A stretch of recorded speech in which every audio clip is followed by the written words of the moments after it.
আসসালামু আলাইকুম, welcome to মোকলেসেস basic English. আজকে আমরা আলোচনা করব কন্ডিশনাল সেন্টেন্স নিয়ে। কন্ডিশনাল সেন্টেন্সের দুটি অংশ থাকে, একটি হচ্ছে কন্ডিশন বা শর্তমূলক বাক্য, আরেকটি হচ্ছে আউটকাম অফ কন্ডিশন বা কন্ডিশন বা শর্তের ফলাফল। আমরা আজকে আলোচনা করব কয়েকটি বিষয় নিয়ে। এক নম্বরে হচ্ছে zero condition conditional, zero conditional, first conditional, second conditional, third conditional and mixed conditional নিয়ে। চলো আমরা ডিটেল আলোচনা করি। প্রথমে জিরো কন্ডিশনাল নিয়ে আলোচনা। জিরো কন্ডিশনাল, জিরো কন্ডিশনাল দ্বারা সাধারণত স্বাভাবিক সত্য, বৈজ্ঞানিক সত্য, চিরন্তন সত্য ঘটনাকে বোঝানো হয়।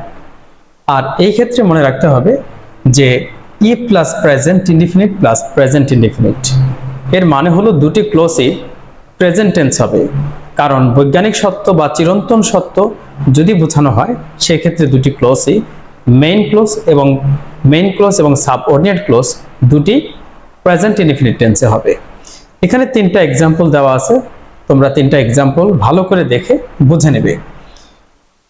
If it is summer it feels hot. গ্রীষ্মকাল হলে প্রচুর গরম হয়, তাহলে গ্রীষ্মকালে অনেক গরম থাকে, এটা চিরন্তন সত্য। If you stay too long in the sun your skin burns. তুমি যদি অনেকক্ষণ সূর্যের মধ্যে থাকো বা সূর্যের আলোতে থাকো, তাহলে তোমার স্কিন বা চামড়া পুড়ে যাবে। If you heat water it turns into vapour. Vapour শব্দের অর্থ হলো বাষ্প। তুমি যদি পানিকে গরম করো বা উত্তপ্ত করো তাহলে সেটা বাষ্পভূত হবে, বৈজ্ঞানিক সত্য এটি। তাহলে এই ধরনের সেন্টেন্স যদি হয় তাহলে সেটা জিরো কন্ডিশন হবে, অর্থাৎ দুটি ক্লোজই প্রেজেন্ট ইনডিফিনিট টেন্স হবে। আশা করি তোমরা বুঝতে পেরেছো। এখানে তিনটি কন্ডিশন আলোচনা করা হয়েছে: first condition, past conditional, second conditional এবং থার্ড কন্ডিশনাল। ফার্স্ট কন্ডিশনাল এখানে আলোচনা করেছি if plus present indefinite plus future indefinite. যেমন if you come I will go, if you come I will go, if you come I will go এর মানে if ক্লোজটি present indefinite এবং main ক্লোজটি হয়েছে future indefinite tense. Second condition আছে if plus past indefinite plus past conditionals. Past conditional বলতে যেটা বোঝায় যে পরের ক্লোজটি বা মেইন ক্লোজটির সাথে WCM এর মানে উড, কুড এবং মাইট প্লাস V1 হবে, মাইট প্লাস V1, কারণ এগুলি models.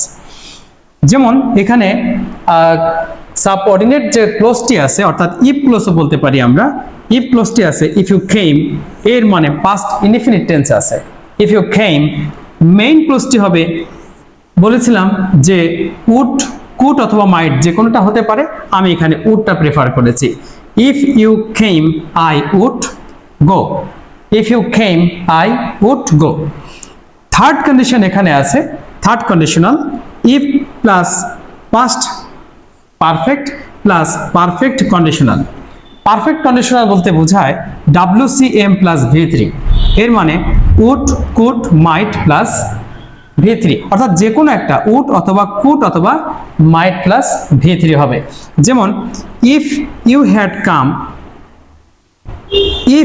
Had come past perfect tense I would have gone, if you had come I would have gone. যদি তোমাদের স্ট্রাকচার মনে না থাকে তাহলে সহজভাবে মনে রাখার পদ্ধতি হচ্ছে যে তুমি তিনটা এক্সাম্পল এখান থেকে মনে রাখবে। যেমন if you come I will go, if you came I would go, if you had come I would have gone. তুমি যদি আমার সাথে একমত হয়ে তিনটি এক্সাম্পল একদমে কয়েকবার বলার চেষ্টা করো তাহলে এটা তুমি কখনোই ভুলবে না। যেমন if you come I will go, if you came I would go, if you had come I would have gone. তুমি চেষ্টা করো, যদি মনে রাখতে পারো তিনটা স্ট্রাকচার নয়, তিনটা এক্সাম্পল তুমি যদি একদমে বলতে পারো তাহলে তুমি এই তিনটা কন্ডিশন কখনোই ভুল করবে না আশা করি। এবার আলোচনা করব মিক্সড কন্ডিশনাল নিয়ে। মিক্সড কন্ডিশনাল কি? এটা শর্তমূলক যে কন্ডিশন আলোচনা করলাম এর বাহিরে যে কন্ডিশনগুলি আছে সেগুলি নিয়ে। যেমন if plus present plus subject plus may অথবা মাইট প্লাস V1 কখন হবে? যদি সম্ভাবনা অর্থে হয়। যেমন if the sky is cloudy, আকাশ যদি মেঘাচ্ছন্ন হয়, ইট মে রেইন, আকাশ মেঘাচ্ছন্ন হলেই বৃষ্টি হবে না, সম্ভাবনা থাকে বৃষ্টি হওয়ার ক্ষেত্রে, যার কারণে আমরা মে ব্যবহার করব। মাইট কখন ব্যবহার করব? যদি দুটি ক্লোজই পাস্ট টেন্স হয়, আগের ক্লোজটা ইফ ক্লোজটা যদি পাস্ট টেন্স হয় তাহলে পরের ক্লোজটা আমরা মাইট ব্যবহার করব। অথবা ইট মে রেইন, আমাদের মেইন ক্লোজটা আগেও আসতে পারে, পরেও আসতে পারে, আর এখানে যে ইফ ক্লোজ বা সাবঅর্ডিনেট ক্লোজ বললাম সেটি পরেও আসতে পারে। It may rain if the sky is cloudy, তাহলে আমরা এভাবেও সেন্টেন্স লিখতে পারি। মিক্সড কন্ডিশনের 2 নম্বর আলোচনা করব, if plus present plus subject plus can plus V1। এটা কখন হবে? যদি অধিকার অর্থে হয়। যেমন তোমার একটি টিকিট আছে, তুমি জার্নি করতে পারো, যে কোনো জার্নি করতে পারো, বাস জার্নি, ট্রেন জার্নি বা প্লেন জার্নি, যে জার্নি হোক না কেন তুমি করতে পারো। সেই ক্ষেত্রে পরের অংশটুকু আমরা ক্যান ব্যবহার করব। যেমন if you have a ticket, তোমার যদি একটা টিকিট থাকে, you can get into the train, you can get into the bus, you can get into the plane. অনেক কিছু হতে পারে। যদি তোমার অধিকার অর্থে হয় তাহলে subject plus can plus V1 দিতে হবে। 3 নম্বর আলোচনা করব, if plus present plus must অথবা শুড প্লাস V1।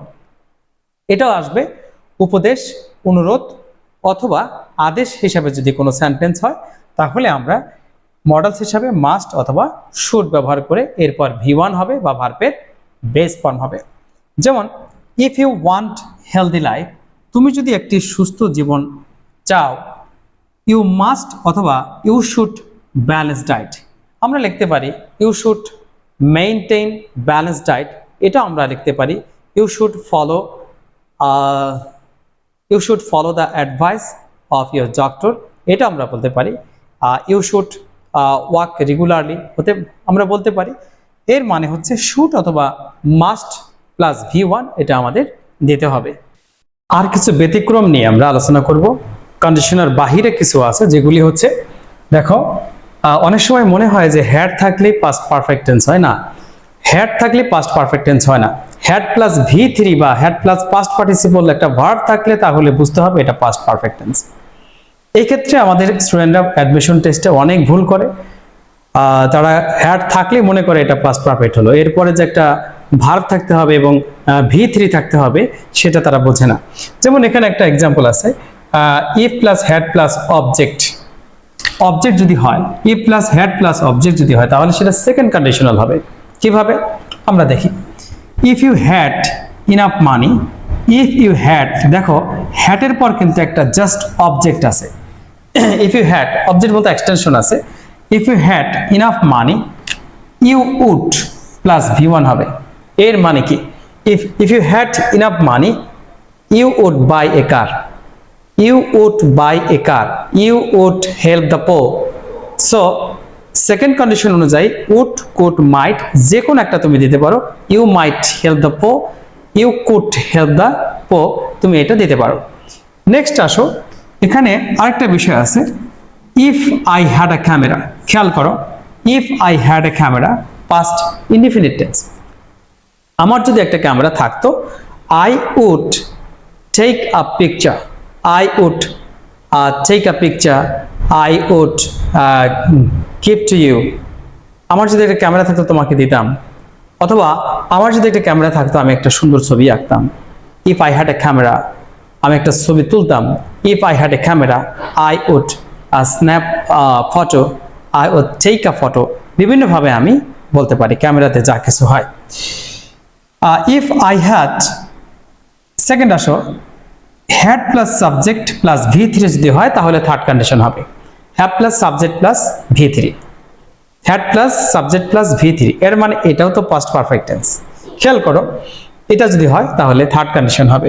যেমন had I earned, had I earned, V3 আসলো। Had I earned much money, আমি যদি প্রচুর টাকা ইনকাম করতে পারতাম। I would have helped the poor, I would have helped the poor, or I would have established a goat school in my village. I would have established, আমি কিন্তু পরেরটা would have, could have, might have যে কোনো একটা তুমি দিতে পারবে, এরপর V3 হবে। নেক্সট, এখানে একটা কিন্তু আছে, সেটা কি দেখো, had I much money, এখানে কি মিসিং হলো, জাস্ট ভার্বের V3টা aren't কিন্তু এখানে নেই, এর মানে বুঝতে হবে এটা পাস্ট ইনডিফিনিট টেন্স, তাহলে পরেরটা সেকেন্ড কন্ডিশন অনুযায়ী হবে। যেমন had I much money, I would help the poor, I would establish a school, establish a good school, I would give to you, had I much money, I would establish a good college in my locality। এই ধরনের sentence তোমরা দেখবে এবং হতাশ হবে না, একটু মনে রাখবে যে ইফ কন্ডিশনটা বা ইফ ক্লোজটা কোন টেন্সে আছে সেটা দেখে তোমাকে ঠান্ডা মাথায় এটা আনসার করতে হবে। আজকের ক্লাসটি তোমরা যদি দেখো তাহলে অ্যাডমিশন টেস্টে বা জব সেক্টরে ইফ দ্বারা যদি কোনো সেন্টেন্স আসে, ইফ কন্ডিশন যদি কোনো সেন্টেন্স বা ইফ রিলেটেড যদি কোনো সেন্টেন্স আসে, তাহলে খুব ইজিলি সলভ করতে পারবে আশা করি। Thank you very much.